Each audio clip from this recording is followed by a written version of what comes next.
castle air is damp, heavy with the scent of defeat. Across the table sits Albert Speer, the architect of the Nazi war machine. My name is Paul Nitze, and for 7 days, my world will be this room, his voice, and a single, burning question. What truly broke the Third Reich? I expect to hear of heroic stands and secret weapons. Instead, half a world away, the war against the Empire of Japan raged on, a conflict consuming lives with horrifying ferocity. Our mission was not one of vengeance, but of cold, hard analysis. We were auditors of destruction, tasked with performing an autopsy on a dead war machine. We had to understand precisely which blows had been fatal and which had been merely painful. The lives of hundreds of thousands of American soldiers in the Pacific depended on us finding the right answers, on learning the lessons paid for in blood over the skies of Germany. The man before me, Albert Speer, was the key. He wasn't a goose-stepping general or a fanatical ideologue. He was something far more modern and perhaps more dangerous, a master technocrat. Appointed Minister of Armaments in February of 1942, he inherited an economy that was shockingly inefficient for a nation at total war. With a blend of organizational genius, ruthless prioritization, and the abhorrent use of millions of forced laborers, he achieved what many thought impossible. Between 1942 and the summer of 1944, even as Allied bombs rained down, Speer tripled German armaments production. He was the man who squeezed more tanks, more aircraft, and more munitions from a dying system. He was the engine that kept the German war effort from collapsing years earlier. He was a paradox, the architect of production miracles inside a regime bent on self-destruction. And now he sat in Glucksburg Castle, a prisoner of the alliance he had fought so hard to defeat. My team and I, men like the economist John Kenneth Galbraith, came armed with binders full of data. We thought we were leading the interrogation, that we were dissecting his failure. We had no idea that he was about to give us a lecture on the fundamental nature of power, a lesson that would dismantle our assumptions and reveal a truth not about a single battle, but about the very soul of two opposing worlds. I began with the obvious, with the targets we had sacrificed so much to destroy, certain the answers lay there. Let's begin with the ball-bearing factories, I proposed, gesturing to a chart that detailed the costly and famous raids on Schweinfurt. The losses in men and machines for the 8th Air Force on those missions were legendary. We had thrown waves of B-17 flying fortresses and B-24 Liberators at those plants, convinced we were striking at the very joints of the German war machine. We believed that without these small, precision-engineered spheres, their tanks would not roll, their aircraft engines would not turn. We saw it as a surgical strike against a critical industrial bottleneck. Speer listened patiently, a flicker of something, perhaps amusement, perhaps academic detachment in his eyes. When I finished, he responded, not with a defensive excuse, but with the calm authority of a professor correcting a promising but misguided student. He explained that our entire premise was flawed. Yes, the raids were destructive, he conceded. But Germany had entered the war with a massive stockpile of ball bearings. His engineers, anticipating the threat, had already redesigned components to use fewer or different types of bearings. Furthermore, he had secured a steady supply from neutral countries like Sweden and Switzerland. The great Schweinfurt raids, the stuff of Allied legend and sacrifice, had been, in his clinical assessment, a strategic failure. They had caused a temporary inconvenience, nothing more. My team exchanged uneasy glances. This was not the confirmation we had expected. We had bled for Schweinfurt, and he was dismissing it with a wave of his hand. Speer saw our disbelief and leaned forward slightly. He then offered us the real answer, the true Achilles heel we had been searching for. He gave us a date, May 12th, 1944. On that day, he said, the war was lost. It was not a grand battle or the fall of a city. It was the day the full might of the Allied air forces was systematically turned upon Germany's synthetic oil plants. The fuel refineries at places like Leuna and Merseburg were the true lifeblood of the Reich. Germany had few natural oil reserves. Its entire capacity for mechanized warfare, its panzers, its Luftwaffe, its U-boats, ran on fuel synthesized from its abundant coal. It was a technological marvel, and it was a singular, catastrophic vulnerability. When our bombers began to methodically obliterate those facilities, the effect was not gradual. It was immediate and cataclysmic. Production of aviation fuel plummeted by over 90% within months. Without fuel, the fearsome Luftwaffe was grounded. Elite pilots could no longer be trained. The revolutionary Me-262 jet fighter, a weapon that could have swept our bombers from the skies, sat on airfields, useless without kerosene. He described the final desperate gamble in the Ardennes forest during the Battle of the Bulge in December of 1944. The panzer divisions were given just enough fuel for the initial push, their commanders operating on the insane hope that they could capture Allied fuel dumps to continue their advance. It was a war machine running on fumes, a final lunge before an inevitable collapse.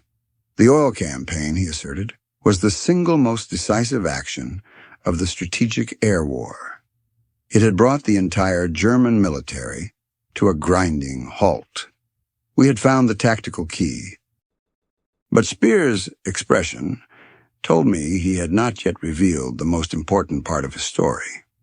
So the oil campaign was the silver bullet, one of my colleagues remarked, scribbling furiously in his notepad. The room felt lighter, as if a great mystery had been solved. We had our answer for Japan.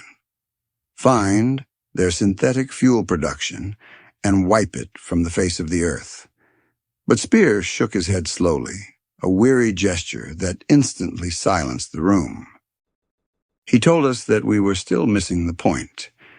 The oil campaign had determined the timing of Germany's collapse, but not the outcome.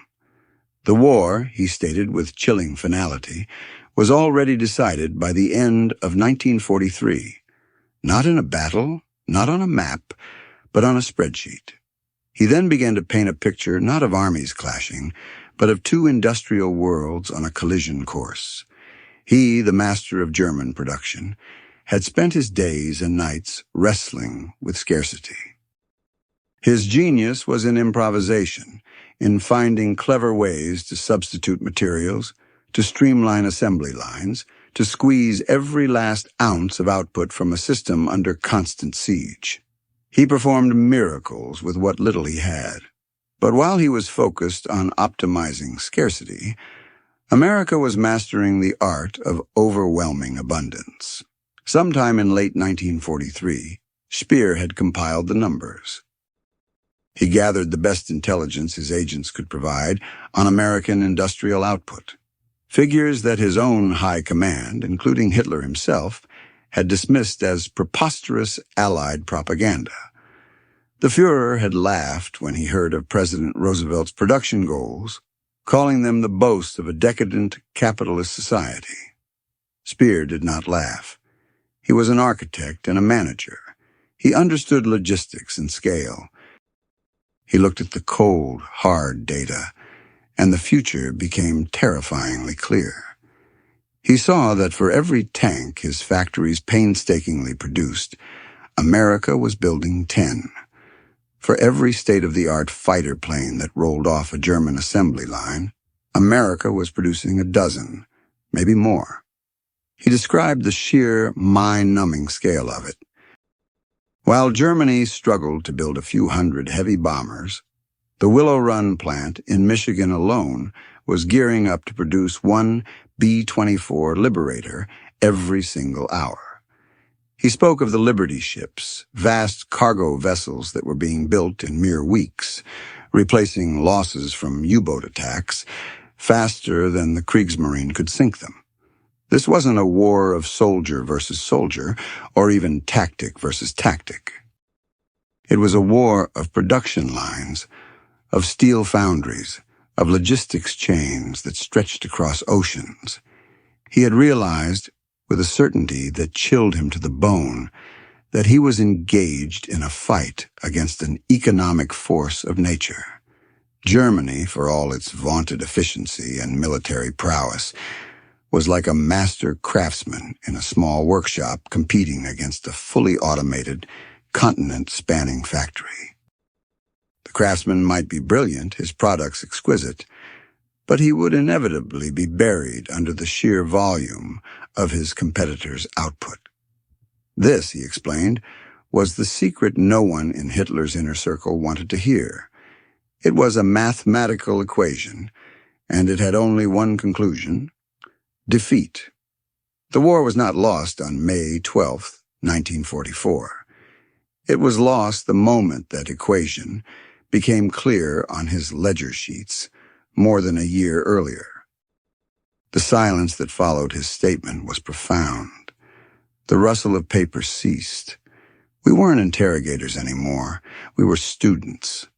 The data in our binders, the meticulous records of sorties flown and bomb tonnages dropped, suddenly seemed secondary.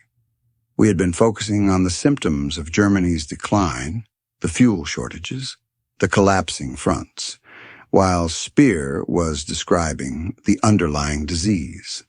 I asked him how the German High Command could have ignored such a fundamental reality. His answer revealed the deep, delusional rot at the core of the Nazi regime. He explained that Hitler and his paladins were fundamentally incapable of understanding the American character or its economic system. They viewed the United States through a distorted lens of their own ideology. To them, it was a mongrel nation, a chaotic democracy obsessed with consumer comforts and jazz music. The idea that such a society could transform itself into the most efficient and powerful military-industrial complex in human history was not just unlikely. It was philosophically impossible. They believed their own propaganda. They saw Roosevelt's promises of 50,000 airplanes a year as bluffs, the hollow boasts of a politician, not the calculated projections of an industrial titan about to shift into high gear. While Speer, the technocrat, saw production charts and resource allocation tables, Hitler saw willpower and destiny. This ideological blindness was compounded by a staggering strategic miscalculation.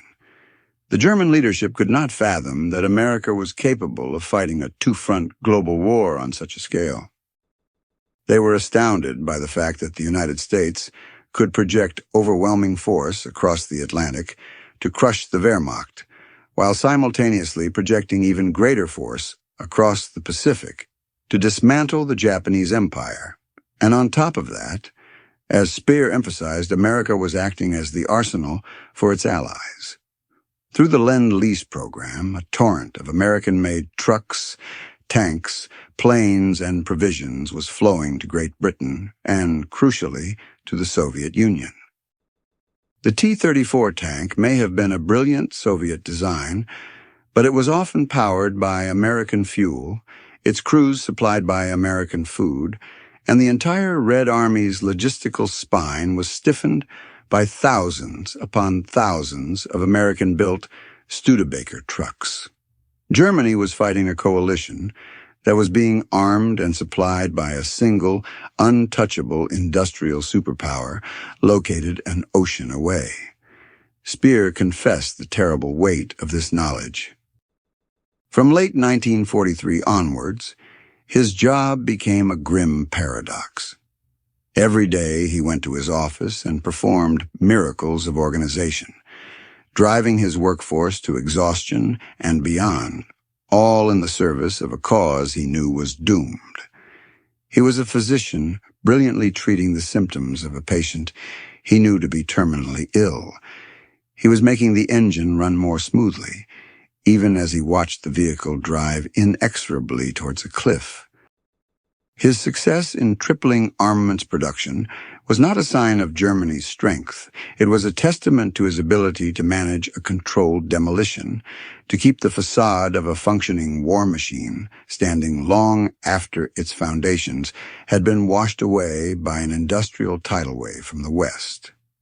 As the days of the interrogation wore on, a new, more unsettling picture began to form. We had arrived in Glucksburg Castle, focused on the how to cripple an enemy's industrial base. But Speer was forcing us to confront the what modern total war actually was. It was no longer a contest of generalship or elan on the battlefield, though those things still mattered. It was a contest of systems, a brutal, unforgiving audit of a nation's total capacity. He explained that Germany's entire strategic doctrine, the Blitzkrieg, was a concept born of its inherent industrial weakness. The lightning war was a desperate gamble to win a conflict quickly, to score a knockout blow before its shallow reserves of resources and manufacturing capacity were exhausted. It worked against Poland, France, and the Low Countries, nations it could overwhelm in a short campaign. But against the vastness of the Soviet Union and the industrial might of the United States, it was like a sprinter attempting to run a marathon. The initial burst of speed was impressive, but the collapse was inevitable and catastrophic. This, I realized, was the core of Speer's revelation. He was describing a new paradigm of global power, one not defined by territory or ideology alone, but by gross domestic product, by steel tonnage, by kilowatt hours, and by engineering graduates. He was giving us the blueprint for the world that would emerge from the ashes of this one. My mind turned to the Pacific. We were preparing for Operation Downfall, the invasion of the Japanese home islands. The projections were horrifying, with casualty estimates reaching into the millions for both sides. We were planning it as a military operation, a grand-scale D-Day in the East. But Speer's testimony cast it in a different light. Japan was in an even more precarious industrial position than Germany had been. It was an island nation with virtually no domestic oil, rubber, or iron ore. It had gambled everything on a swift victory, and now its supply lines were severed.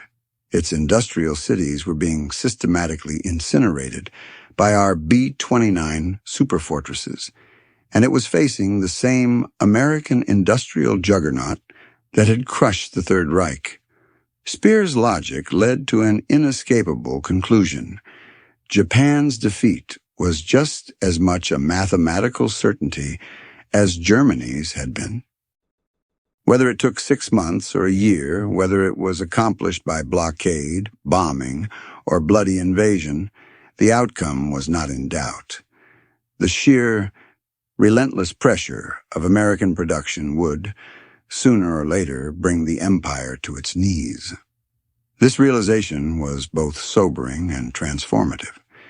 It shifted the calculus of war from a question of battlefield tactics to one of grand strategy and economic attrition. The most powerful weapon in America's arsenal was not the atomic bomb, a device still secret and untested at that moment, but the factory floor. It was the assembly line at Willow Run, the shipyard in Richmond, California, the steel mill in Pittsburgh. These were the true engines of victory, the anvils on which the Axis powers were being broken. The lessons from these 7 days with Speer were becoming clear. The key to defeating a modern industrial state wasn't just finding a single, clever vulnerability like ball bearings. It was about applying relentless, overwhelming pressure across their entire system until it fractured and collapsed under the strain. And the foundation of that pressure, the source of that power, was a nation's ability to produce. By the 7th day, the dynamic in the room had fundamentally changed. The adversarial tone of an interrogation had given way to something more akin to a high-stakes academic seminar. Speer, perhaps seeing a path to a more favorable judgment at his upcoming trial, or perhaps simply compelled by the detached intellectual honesty of a true technocrat, laid bare the final, most damning elements of the German failure. He spoke of the sheer wastefulness of his own system, even under his vaunted leadership. He described how competing branches of the Wehrmacht, the Army, the Navy, and Göring's Luftwaffe often refused to standardize components or share resources, driven by petty rivalries and internal politics. While America was rationalizing its entire economy for war, Germany was still hampered by a feudal structure of competing interests, each jealously guarding its own industrial fiefdoms. It was a bureaucracy at war with itself. He contrasted this with the American approach, which he had studied, with a mixture of horror and professional admiration. He marveled at the way American corporations, fierce competitors in peacetime, had seamlessly collaborated under the direction of the War Production Board. Ford wasn't just building for Ford, it was building bombers for the Army Air Forces. General Motors wasn't just making cars, it was churning out tanks, aircraft engines, and millions of rifles. The entire capitalist infrastructure of the United States had been harnessed and directed with a unity of purpose that Germany's totalitarian regime could only dream of. This, he argued, was the ultimate refutation of Nazi ideology. The system they derided as weak, individualistic, and decadent had proven itself to be infinitely more flexible, resilient, and ultimately more powerful than their rigid, top-down command structure. The free market, it turned out, was a far better engine of war than the command economy. The implications of this were staggering, and they stretched far beyond the conclusion of the war in Japan. The world was about to enter a new kind of conflict, a Cold War against a new ideological and industrial rival, the Soviet Union. As I listened to Speer, I felt the tectonic plates of global strategy shifting beneath my feet. The lessons learned in this damp castle room were not just a post-mortem on the Third Reich. They were a primer for the struggle to come. Speer's analysis provided the intellectual framework for the next 50 years of American foreign policy. If overwhelming industrial capacity was the ultimate foundation of military power, then the primary goal of the United States must be to maintain its economic and technological supremacy at all costs. The Cold War would not be won primarily by soldiers on a battlefield, but by engineers in a laboratory, by workers on a factory floor, and by economists in a boardroom. It would be a long, drawn-out contest of production, innovation, and logistical endurance. It would be a marathon, not a sprint, and Speer had just explained to us, in meticulous detail, how the last marathon was won.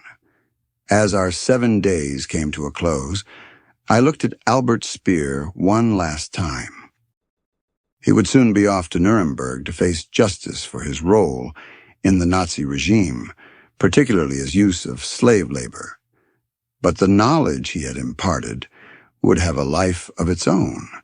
He had given us the key, not just to understanding the past, but to shaping the future.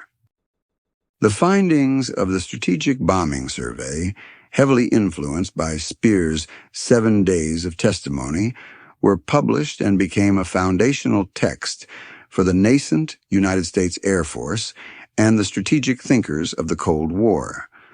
The report confirmed the decisive impact of the oil campaign, shaping doctrine for decades to come. But its deeper, more profound conclusion was the one Speer had hammered home, that the German war effort was ultimately not defeated by a single tactic or weapon, but crushed under the sheer weight of American production. My own path was irrevocably altered by that week in Glucksburg Castle. The encounter with Speer was an intellectual crucible. It taught me that grand strategy was not a matter of battlefield heroics, but of economic realities. Power in the 20th century flowed from the smokestack and the assembly line. This conviction became the central pillar of my thinking as I moved from the bombing survey into the heart of the American foreign policy establishment. I, Paul Nitze, would go on to help shape America's Cold War posture, from the Marshall Plan to the policy of containment, and eventually arms control negotiations with the Soviets. And in every memorandum I wrote, in every policy I advocated for, the ghost of Albert Speer and his spreadsheets was looking over my shoulder. The core lesson was always there.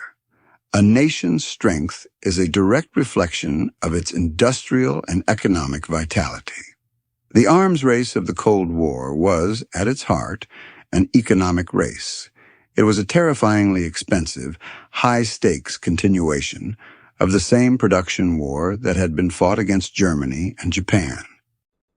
The question was no longer who could build the most tanks, but who could build the most advanced missiles, the quietest submarines, the most sophisticated computers, all while sustaining a healthy civilian economy. The Soviet Union, with its centralized, inefficient command economy, was attempting to play the same game Germany had.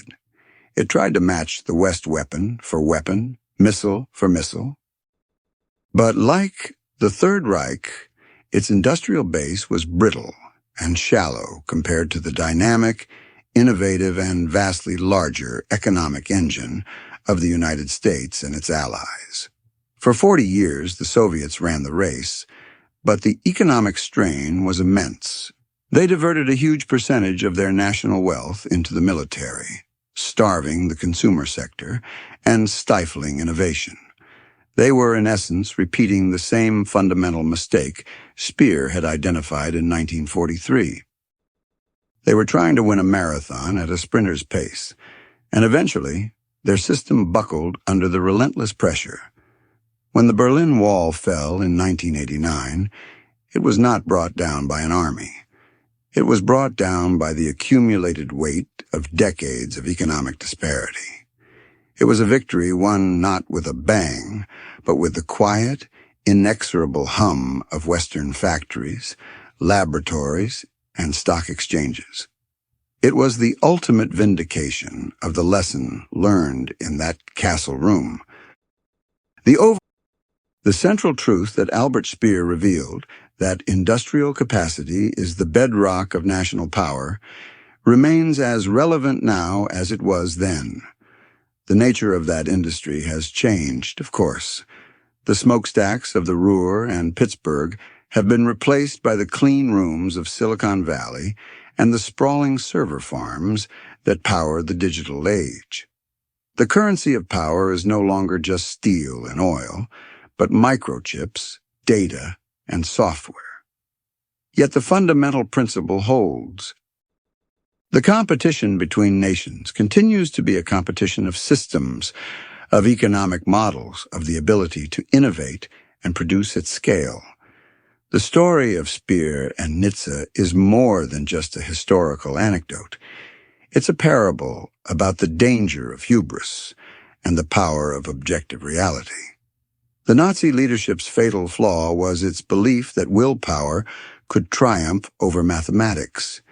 They believed their fanaticism was a force multiplier that could overcome any material deficit.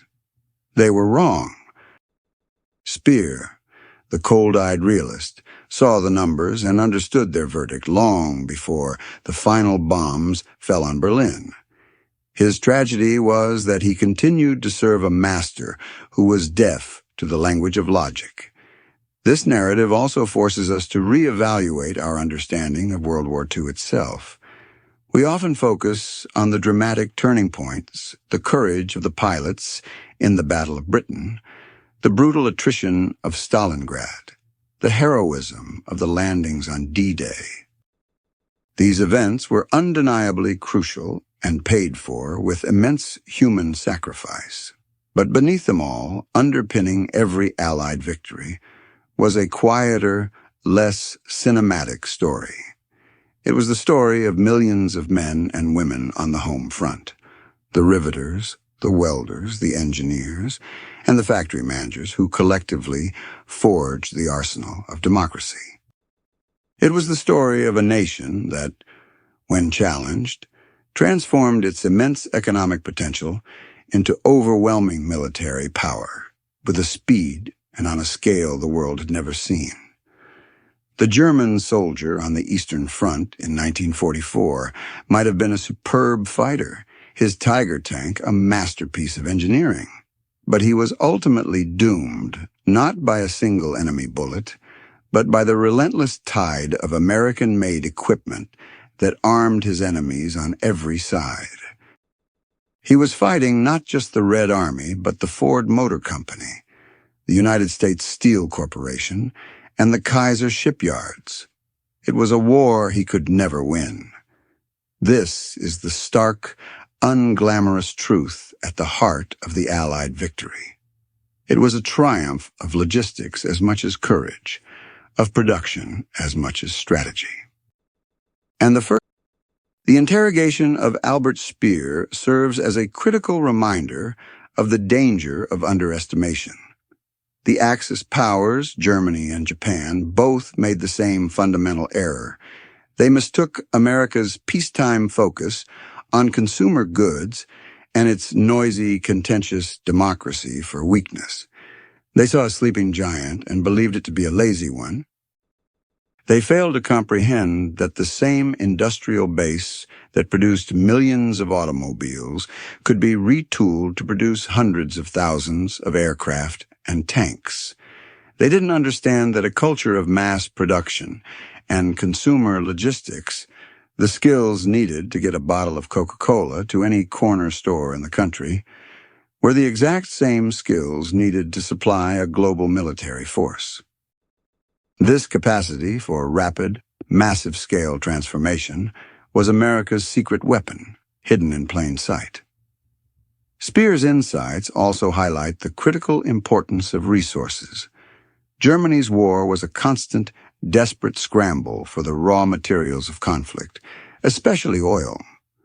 Their entire strategy in the East was partly a drive to seize the oil fields of the Caucasus. Their North Africa campaign was aimed at securing Middle Eastern oil. Their reliance on complex, vulnerable synthetic fuel plants was a testament to this core weakness.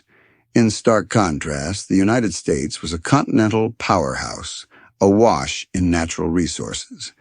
It was the world's largest oil producer, a fact that gave the Allied war effort an almost limitless source of energy and mobility.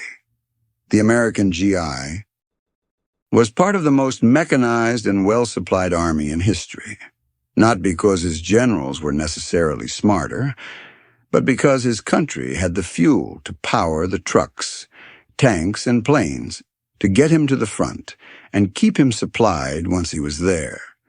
This logistical superiority, a direct result of America's resource wealth and industrial might, was a decisive, if often overlooked factor in every theater of the war. It allowed the Allies to absorb horrific losses and come back stronger, to mount complex amphibious invasions thousands of miles from home, and to sustain a multi-year, multi-front conflict.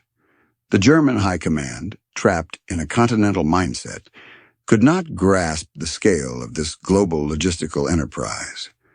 They were playing chess on a single board. while America was playing on 3 and manufacturing all the pieces for itself and its partners. When Speer talked about the mathematical certainty of defeat, this is what he meant. He wasn't just comparing tank for tank.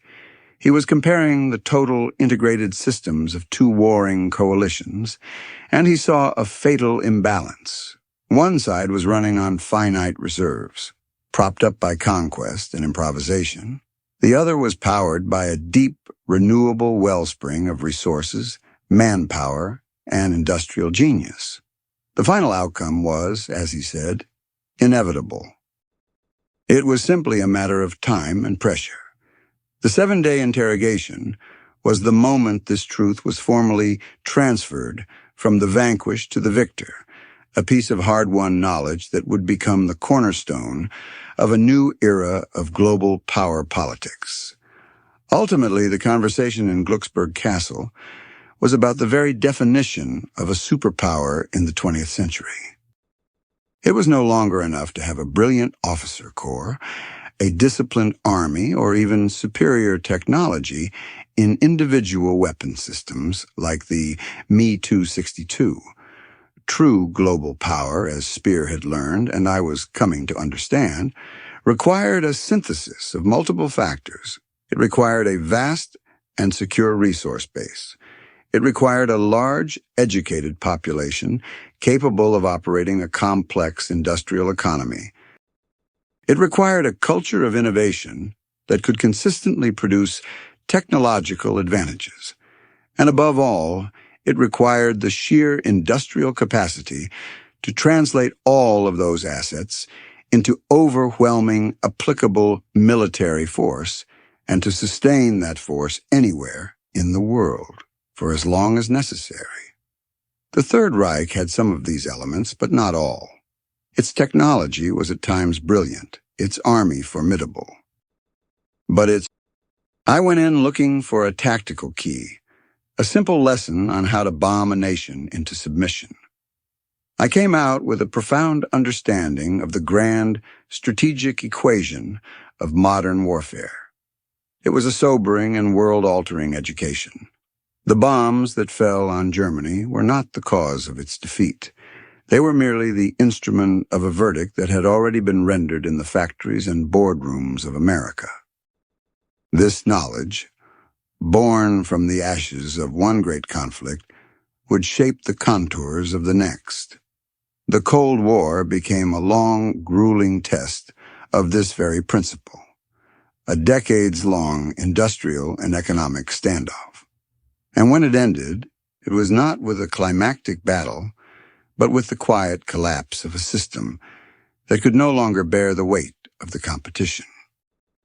The lesson of Glucksburg Castle endures, that in the modern age, the true measure of a nation's strength is not found in the fury of its soldiers, but in the quiet, relentless hum of its machines.